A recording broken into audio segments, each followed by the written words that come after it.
Welcome back, everybody, to another episode of Beyond the Horizon podcast. It's episode number 14, and I've been digging into the archives of things that I need for myself going into this new year. I'm setting big goals. We're restructuring some things when it comes to accountability, and there's no better place for me to share things that are helping me get set up for this new year with anyone who's listening to Beyond the Horizon, because this is all about expanding your thinking and seeing further, right? Now, before we dive into this, I want to remind you, if you're not already subscribed, please subscribe to the podcast, give a like, comment, share it out with other people who might benefit from this. And hey, catch up on some of those other episodes and let me know what you think. It is absolutely 2026 going to be the year that we're going to blow this thing up. So I need your help with that. Anyways, this is going to be a special 2-part episode series. I'm diving into something called situational leadership. In part 1, I'm going to focus on what I call the explorer. And next week, we'll dive into the leader or the guide. But situational leadership was developed by 2 gentlemen, Paul Hersey and Ken Blanchard. And what they studied was that one moment leadership can be working and another moment it can be failing, because executing on leadership and guiding somebody to success is more based on where they are in their development and not where you are as a leader. And so I want to break this down. Today, we're going to focus on the development side of things. And the reason why this concept of situational leadership is so fantastic is because it's proven. They've used it everywhere from military to Fortune 500 companies, and it's because it's not theoretical, it's practical, and it works. And I'm so glad that I've pulled this out and I'm reminding myself, and I'm sure if you listen through this, take some notes and apply it, it's going to do tremendous things for you as well. So as I dive into this, let me just give you kind of an overview explanation.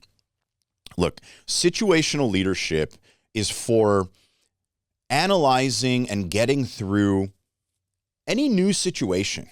This could be starting a new job, setting a goal that you're going to go after, getting in shape, a new relationship, having a child, you bought a new car, like anything that is really something that you're doing for the first time. You're going to end up going through this. So let me define a couple of things for you. There are 2 variables that are going to exist when it comes to any new situation. There's competence. Can you do said thing? Do you know what you're doing? And there's commitment. Do you believe you can, and are you willing to stick to it? There's competence and commitment. So skill answers can you, motivate answers will you. Skills answer can you, and motivation and commitment answers will you. So let's talk about the explanation at a high level of these 4 stages. We'll call them D1, D2, D3, D4, but it has to do with the developmental side of things. And this is for you who's the explorer, who's going after something new. First, there's initiate. You're getting started. You're motivated, but you're inexperienced. You're committed, but you're not so competent yet. The next stage we'll call the striver. You're learning fast, but your confidence is dropping. Why? Because this is when you sort of now know what you don't know. You still have commitment, but you're questioning it, and your competence is clear to you that it's low. Third is practitioner. You're now capable, but you're inconsistent in your confidence because you're sort of going through this and you're still finding moments where you don't really know everything you need to know. And so it's varying, but it's all increasing. And the fourth part, this would be where you're like the owner of whatever it is you're doing. You are capable and you are confident. You are competent and you are beyond committed. You're all in. So this is why the best don't quit when it gets hard, because they make it through this stuff. Okay, so let's focus on the beginner phase. I'm excited, but I don't know what I'm doing yet. Or the high commitment, low competence stage. You're motivated, you're hopeful, you see what's possible. There's a reason why you said, I am going to go after this thing. And mind you, every new situation isn't always by choice. You may have been shifted at work into a new position, given new responsibilities you were not actually asking for or expecting, but they're there now. So I would give you the recommendation to have the attitude where if you weren't motivated going in, find a way to get motivated, to say, I'm going to do this, to get that high energy, to be hopeful that you're going to see what's possible. But the skill doesn't match the desire yet. Probably the fastest way you feel this is if you say, I'm going to get in shape, and you start going to work out. You feel it right away, right? The muscles are not fully developed. The flexibility is not fully there yet. You've just got to work on it. So this is what's actually happening. And I'm trying to put you in the frame of mind of starting something new. You're going to be building awareness. Your senses are high. Like every moment as you're doing this, you're taking things in and you're becoming more and more aware. You're also starting to learn the language.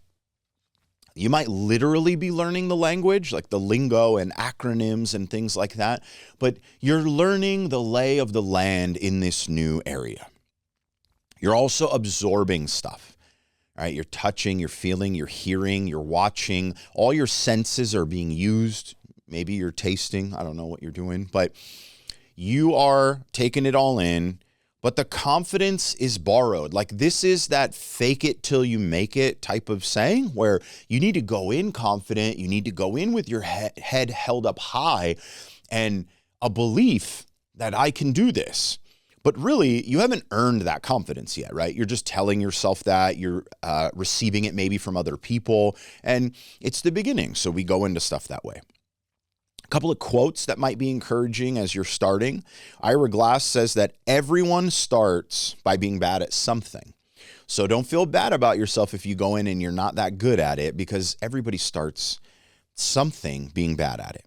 And Helen Haynes says the expert in anything was once a beginner. Okay, so here is what you need to know. You're in the developmental process. You're just getting started in whatever this is. There are some things that you need to be. And the whole idea behind this is that if you're going to actually find success in what you're going to get into, you have to make it all the way to D4. You've got to develop. And so first thing here is you need to be teachable. You know that you don't have a lot of competence in this. So I am urging you, be teachable, okay? Be willing to follow instructions. Whatever it is that you're doing, somebody's done it. There's someone out there who can give you some feedback and an instruction on here's how you do this. Follow those instructions. Like you need to resist the urge to reinvent the wheel or that you know it better. Go at it and do it the way that you've been told to do it until you've been able to complete it that way before you start to make refinements and make it your own. I've been training salespeople for going on 17 years now, and it is just unanimous that I'll give someone a script and say, this is how we say it and here's why we say it. And almost every time right out the gate, like the first attempt that they give, they want to put it in their own words and they want to alter it. But I find that if you can memorize how to say it the way I say it and then alter and put it into your own words, it's always better than if you just try to revise it before you've ever said it that way. I understand scripts can be a little bit weird, but if you can get them down pat, then evolving it to your own and the improvising comes so much more naturally.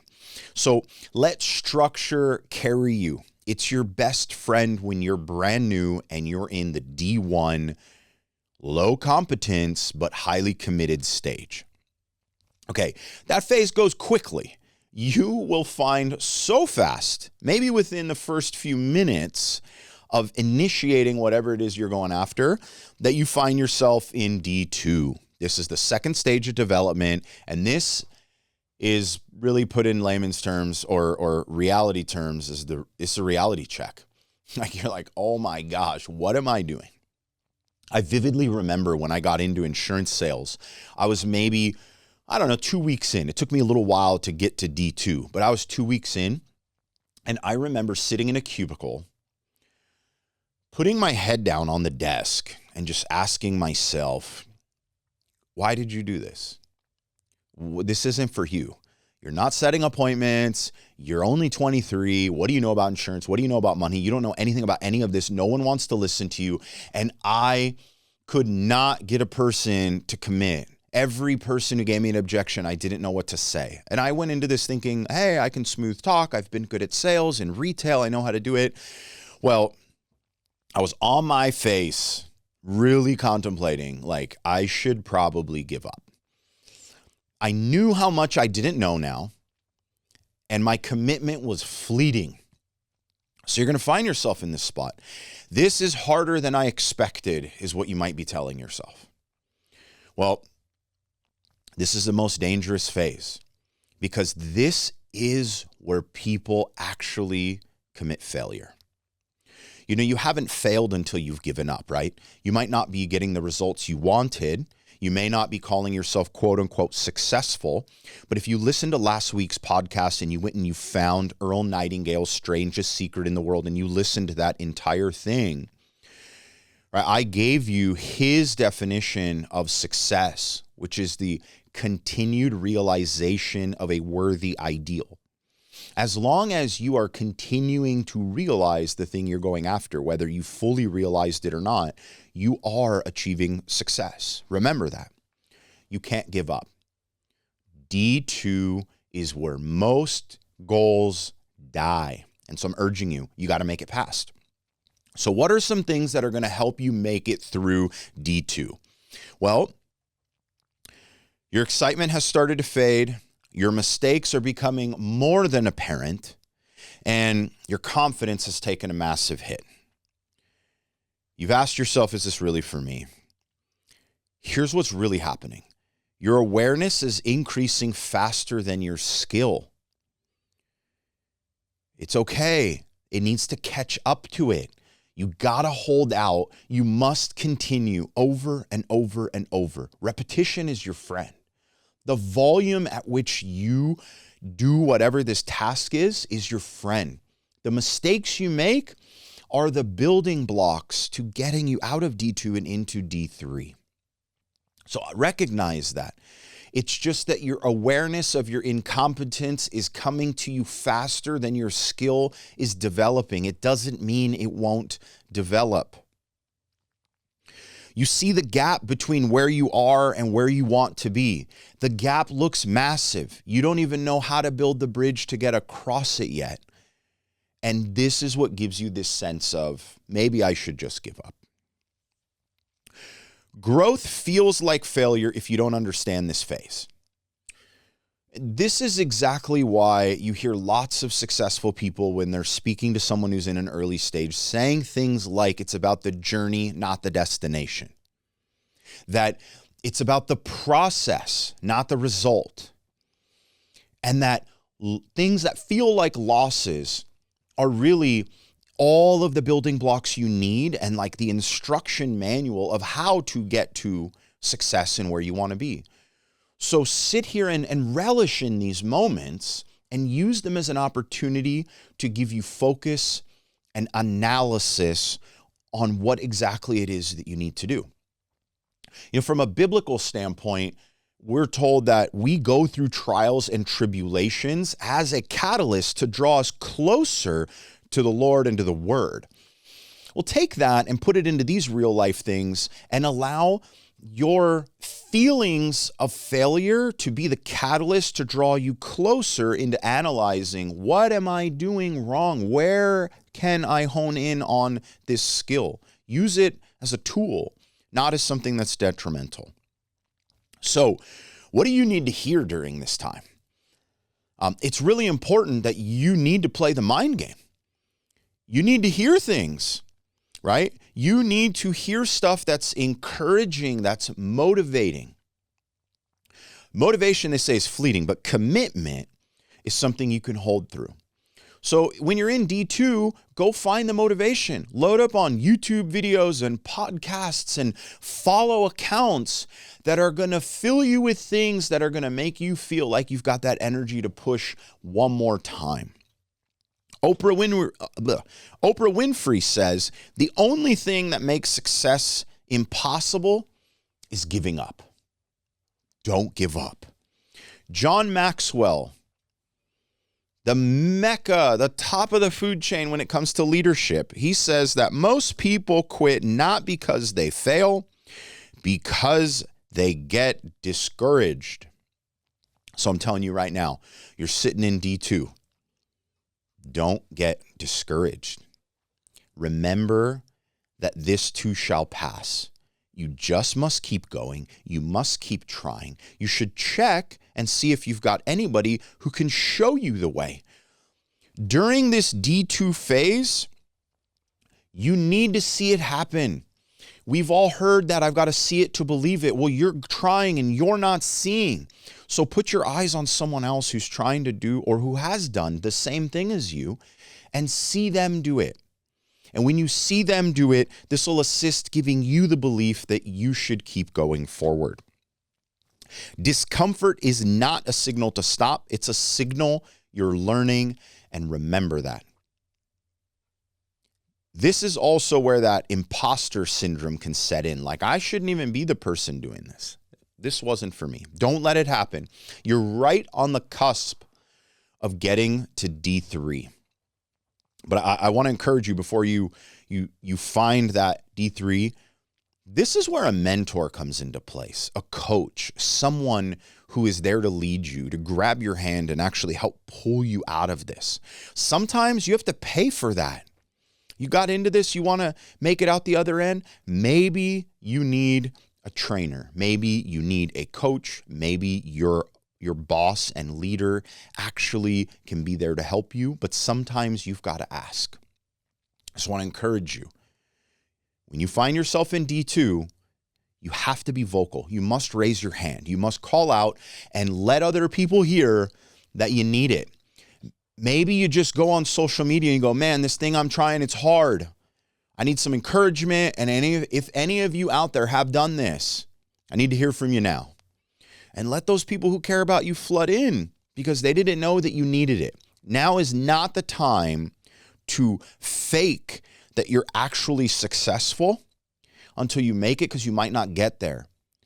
You can fake your confidence and put your chest up, but don't let it be mistaken for the fact that you don't really have it all put together. What's going on, everyone? Today's episode was brought to you by Policy Engineer Insurance Solutions, a company that my brother and I own and are passionate about helping people with what we call the stable table planning, health, wealth, and legacy planning to give you a stable, predictable retirement. If you want to know more about how we do what we do and what areas we can serve you in, visit policyengineer.com. So look, ultimately your responsibility in D2 is to stay consistent no matter if your motivation has dropped.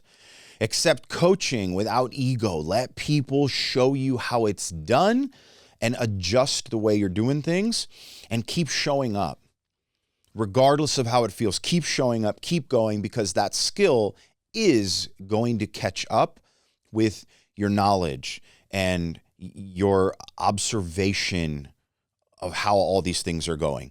So discomfort is not the signal to stop. Discomfort is the signal that you're learning. And this learning is going to stack, and it's going to move you into D3. Okay? D3 is now your commitment is restored and your competence is building. All right?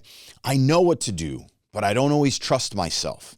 That you're in this phase where you're doing it, you're waking up every day, you know what you're supposed to do, but ultimately, you know that you still make mistakes. You know that everything's not going exactly as you wanted, but instead of being in a position where it's dangerous to you, you now know enough to be dangerous.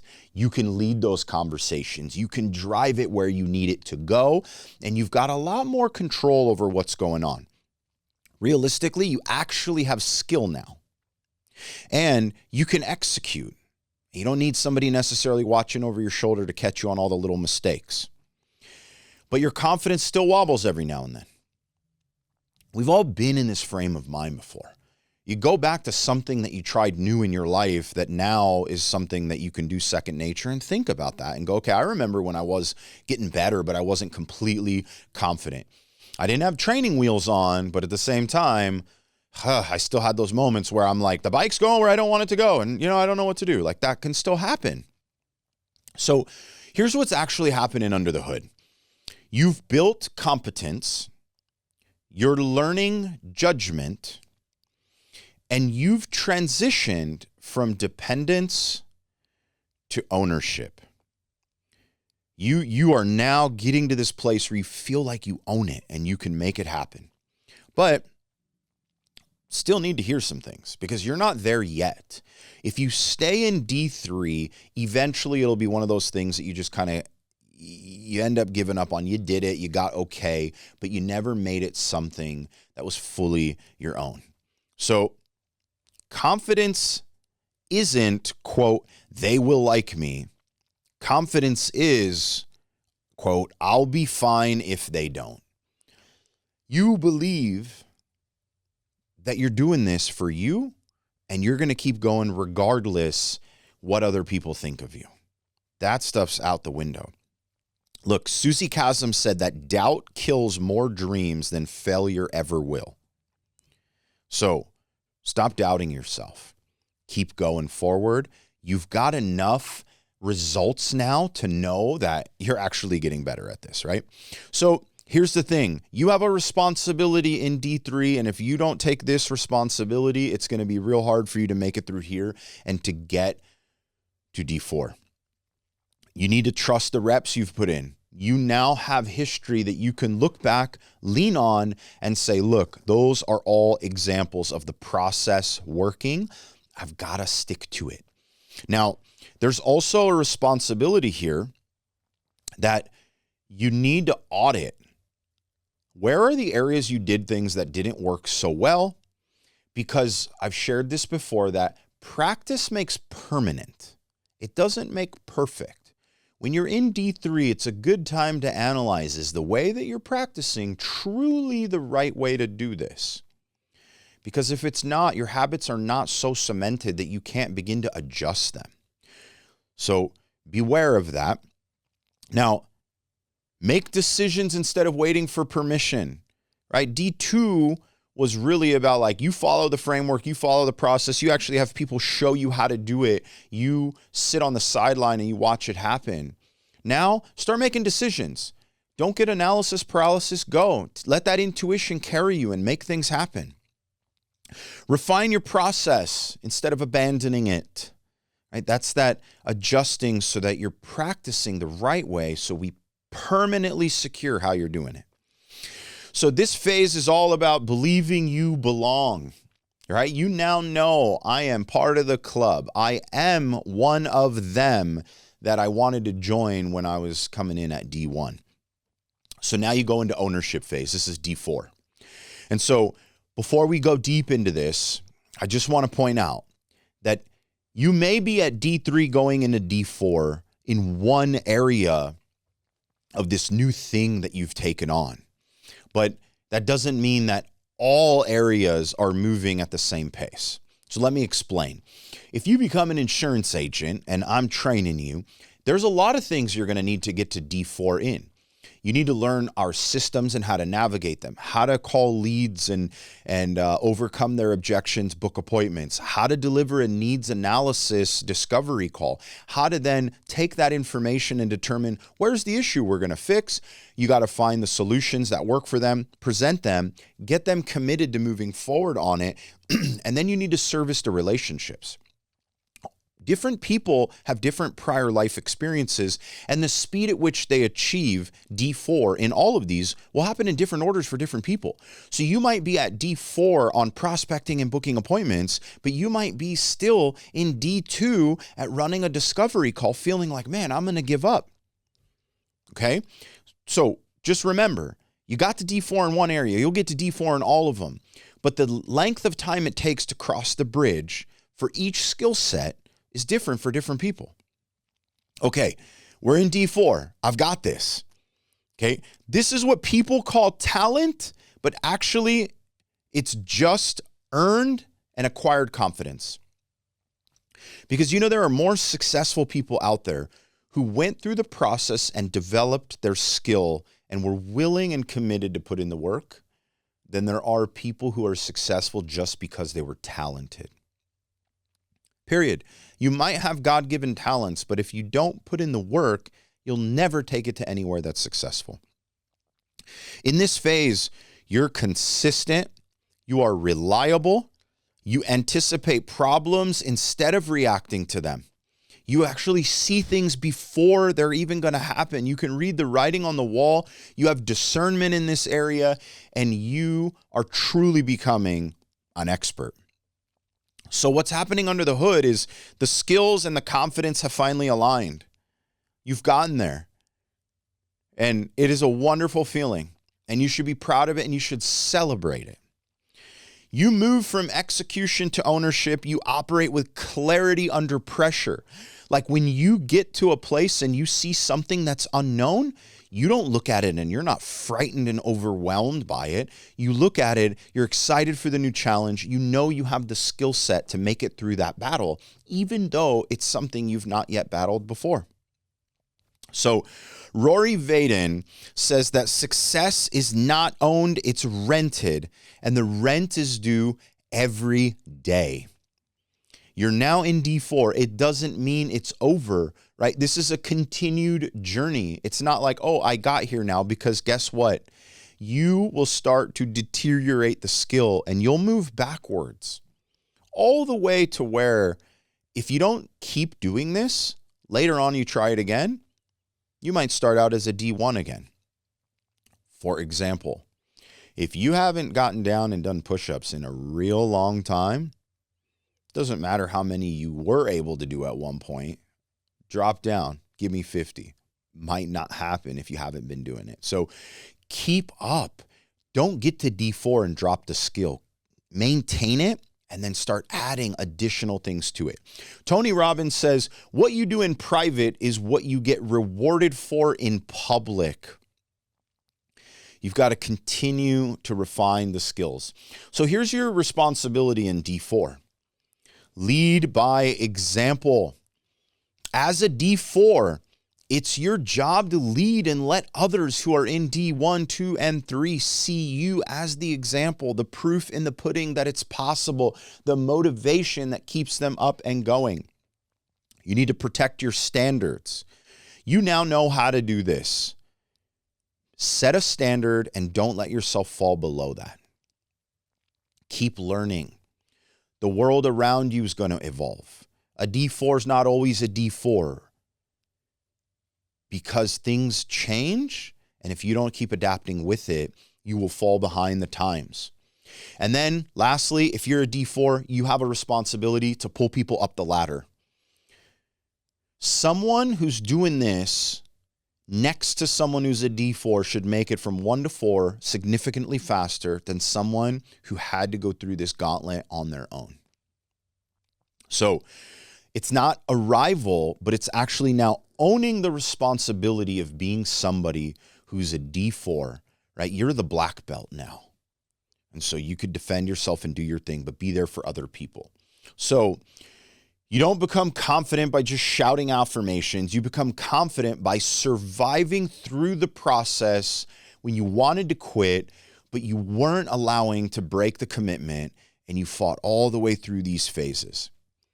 Every action you take is a vote for the type of person that you wish to become. So I just want to tell you that if you're after something, don't stop. Come in with high confidence, high commitment.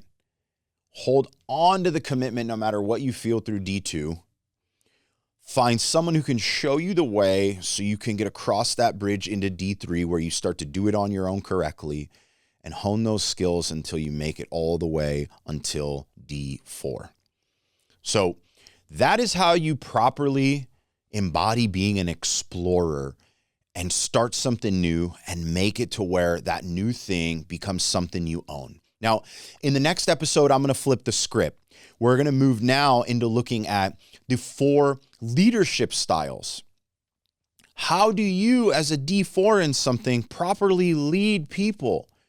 Because remember, as you're going through these phases, you need to be given a starting block with clear description of what to do when you're a D1. Well, as a leader, you need to know how to deliver that. As a D2, you need motivating, positive, encouraging, reinforcing action and showing how to do it. And you have a responsibility to call out and let people know when you need it. Well, as a leader, how do you deliver that? In D3, you need to refine what you're doing, right? So as a leader, we need to be able to help people audit their situation. And then in D4, we need to learn how to delegate to others and show them how to do that. And truly, leaders developing leaders. But anyway, I hope that you enjoyed this. I hope it really does something for you. Before we get out of here, I want to pray for you and just make sure that you're subscribed so you can tune in to the next set in this series of leadership. Anyway, Lord, thank you so much for putting this on my heart and reminding me how impactful understanding the 4 developmental stages are, not only for myself, but for all of those who are listening to this. I pray that those who are listening, that they would go back and really audit this process and hold themselves to it. It's so easy to be discouraged. And gosh, the world around us, if we don't set ourselves up with the right people, it is so easy to just be completely deteriorated, shut down, and really give up on things. I pray that this encourages and gives people a system and a process that going into 2026, it might be one of the first years that the commitment they make, they hold all the way through until these things they're holding themselves to become pure habits. Lord, as we set these goals, I pray that we come to you to just have a better understanding of how we align them with your will. And I just pray everybody has an amazing and happy new year. In Jesus' name, amen.